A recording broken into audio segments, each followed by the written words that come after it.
आज आपण घरी बनवणार आहोत चॉकलेट केक। त्यासाठी मी पहिलेच बेस बनवून घेतले होते। त्यानंतर काय केलं, आपण मस्त चॉकलेटला मेल्ट करून घेतलं, क्रीमही बघा बनवून घेतली, फ्रीजमध्ये ठेवली। त्यानंतर काय केलं, बेसला कट करून घेतलं, त्यावर शुगर सिरप टाकलं, नंतर क्रीम टाकली आणि नंतर हा असा बेस तयार केला। नंतर त्याला काय केलं, फ्रीजमध्ये ठेवलं। नंतर आपण 2 टायरचा केक बनवणार आहोत।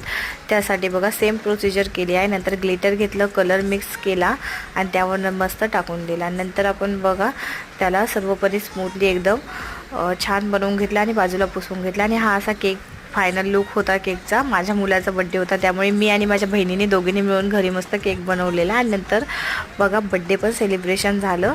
सर्वांनी मस्त मुलाचे ऑप्शन केले आणि त्यानेही सर्वांना टिक्का लावला। सर्व आज आमची फॅमिली पण एकत्र आली होती, त्यामुळे खूप सर्वजण मस्त खुश होते। मुलांनीही खूप एन्जॉय केलं। बघा आगस्ट सर्वांना रिटर्न गिफ्ट देत आहे। त्यानंतर बसून मस्त सर्वांनी नाश्ता केला आणि happy birthday my dear champ.